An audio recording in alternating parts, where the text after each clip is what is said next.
Hello, everyone. Today we will discuss how to find the homologous sequences of a specific gene, or the paralogous sequences, or the orthologous sequences. So, mainly there are two ways, very simple ways.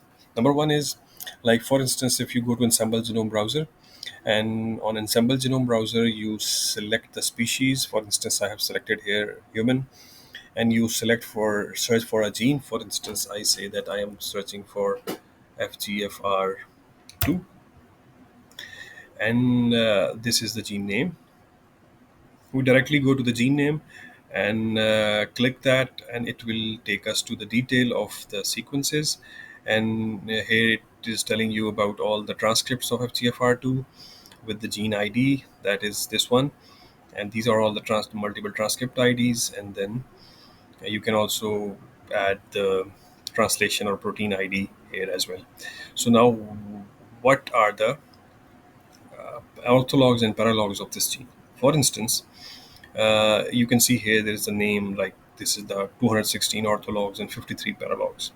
So how there, and on the left side you can see that there is a bar where you can select the sequence. If you click, for instance, paralogs, it will give you the list of the paralogs which are currently present in this database of human species, right? So the confusion arises when you look for the orthologs and paralogs. For example, here you see that you are searching for fibroblast growth factor 2, and it is showing you other genes like EPH8, EPHA1, platelet derived growth factor this, EPH, and so on and so forth. But there are very few. Like for example, here you see that FGFR1. Now, FGFR, fibroblast growth factor 2 and 1 are obviously paralogs, as the name indicates, and also obviously they are based on the fibroblast growth factor family. So, when you go through the whole list, you can find that number one is FGFR1, and then you go and look for FGFR4, and then maybe there's also FGFR3 somewhere. Um, if I just search it and if it is here or not, FGFR3, yeah. So this one. So basically, the confusion is here that the ensemble output actually is not based on exact paralogous information, but it is based on the identity. So you can sort it by the identity, and you can see that the top three are the paralogs of FGFR. So, for instance, here you can see that the FGFR1 has the target identity of 71%, 67%, and 57%. That's how actually you can find, because if they are present in the human species and you are looking for the paralogs in the human, and you find that the similarity is around 21%, which is not actually logically possible, because it's the most recent species, and the difference between the paralogous sequence should not be more than 50%, or even less. It should be less than 50%. And here you see that this is 71% identity, 67%, and 57. So they are more logical to be the paralogs, and the rest of them are not. These are just ensemble, basically just give you the list of all the genes which show similarity with the FGFR or whatever gene you are searching for. Same is the problem with the orthologous sequences. For instance, if you go here and you click the orthologs, uh, you can find the top more easily. But still, if you see here that, for instance, it's comparing with the other species, and you can find that in this tortoise, it has 91% identity, FGFR2 has 87, so on and so forth, and all the FGFR orthologs. You know the difference between orthologs, paralogs. Paralog is the same family genes, duplicated genes, and within the species, and orthologs is the same gene present in other species.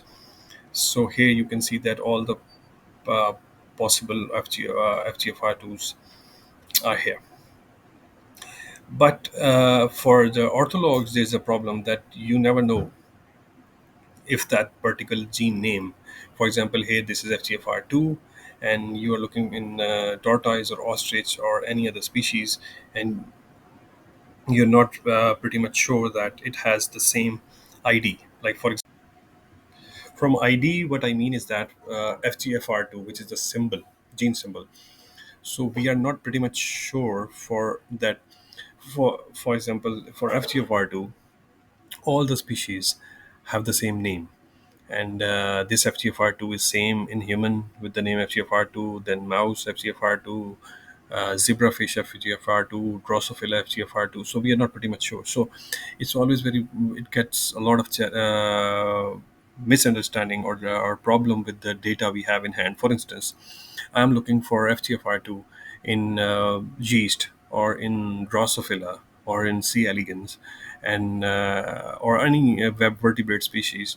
But when I look for that gene with the name FGFR2, they are not available in that species with the exact gene symbol. That is because that gene is not properly annotated. That species is not properly annotated for FGFR2, but still the FGFR2 is there. So how to find that? It's For that, what we do usually is we look for the sequence. For instance, I'm looking for the FGFR sequence. Is the here the this is the transcript ID, and what I do here is that I click the transcript ID and then I go for the protein sequence, and on the left side you can see that here is protein sequence, and you just select this, and now you blast the sequence. So you know what is blast? This is basic local alignment search tool. I have a lot of old lectures here in this website on this page, and you can go and visit that. What you need to do is you have to go here, and you just need to put the sequence here, and now you want to search against what? For instance, you want to search against Drosophila, and you like Drosophila melanogaster. That's the prophylactis invertebrate species, and you want to do with the protein database, and you would want to find whether this FGFR2 gene is present in Drosophila or not.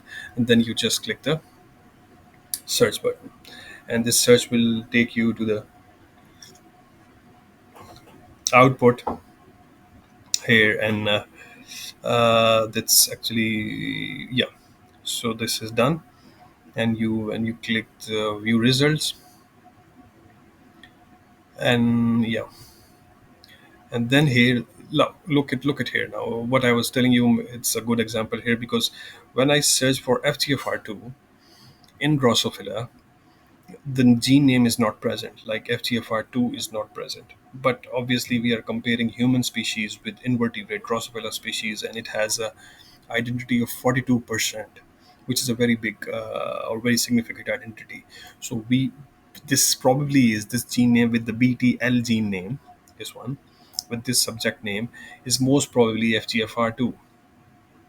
And if we click this, and we can get the sequence of this amino acid, and we can compare that sequence. Like for example, it has the tyrosine kinase domain present here, if superfamily, and then protein kinase domains, immunoglobulin domains. These domains are also present in FGFR2. So there is a high probability that this sequence is the ortholog of FGFR2 in Drosophila. So yeah, so basically what I wanted to tell here is that if you're looking for homologous sequences, it's straightforward way is to go to the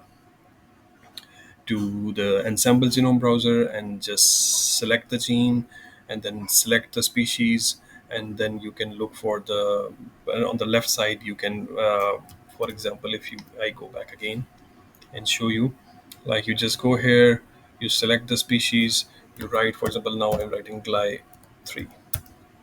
gly3 gene, and then you click the gene, and after that you can see on the left side there are paralogues and orthologs. You click orthologs and you can find the ortholog in all the species, but we never know that all the species are listed here and they have the same gene ID or symbol in all the species. So we go for the blast. And in the blast, what we do is that we just select the sequence of, for example, of human fibroblast or gly3 gene, and then we search against the species of interest in which we want to find the ortholog, and then we get the output and the top hit, and then we look for the domains or the information of that gene, that whether it has the same information and good identity and good sequence coverage. So in this way we can find the orthologs of the specific gene.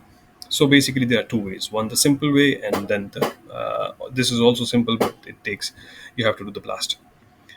Thank you very much. See you.